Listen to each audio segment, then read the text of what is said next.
பாருங்க, இன்னைக்கு எங்கள் மார்க்கெட்டில் கிடைச்ச மீன் இதுதான். இது மத்திச்சாலை கவலை மீனுன்னு சொல்லுவாங்க. அதனால் இந்த மீனை நான் வாங்கினேன். இந்த மீன் எப்பயுமே பொடி மீன் எப்பயுமே ரொம்ப நல்லது. இதுக்கு நம்ம நல்ல ஒரே ஒரு மாங்காய் போட்டு இந்த மீனை குழம்பு வச்சா நல்லாயிருக்கும். உங்களுக்கு இது பார்க்கும்போது தான் இது ரொம்ப நிறைய மீன் இருக்கிற மாதிரி இருக்கும். இவ்வளோ மீனையும் க்ளீன் பண்ணணும் இப்போ நான்.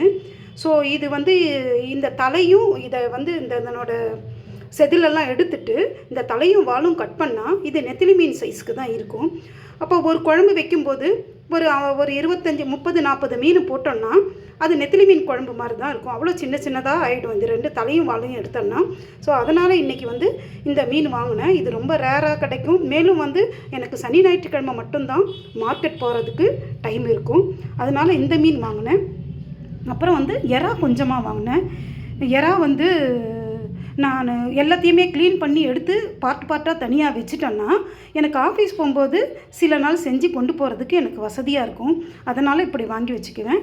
இது கடோரா மீனோட தலையும் இது வயிறு பகுதியும் பாருங்கள். தலையும் வயிறு ரொம்ப பெருசாக இருந்துச்சு.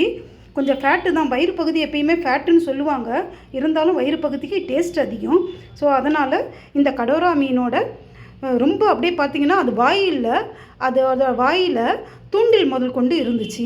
அந்தளவுக்கு ஃப்ரெஷ்ஷான ஒரு மீன் இது. இன்றைக்கி நான் என்ன சமைக்க போகிறேன்னா இந்த கடோரா மீன் தலையும் வயிறு பாகமும் குழம்பு வச்சுட்டு அதுக்கப்புறமா ஒரு சின்ன துண்டு என்று திருக்க மீன் பீஸ் இருக்குது. அதை நான் சொரா புட்டு செய்ய போகிறேன். உங்களுக்கு நான் குழம்பும் வச்சுட்டு இது திருக்க மீன் புட்டும் செஞ்ச பிறகு உங்களுக்கு நான் திருப்பி வீடியோ போடுறேன். ஓகேங்களா?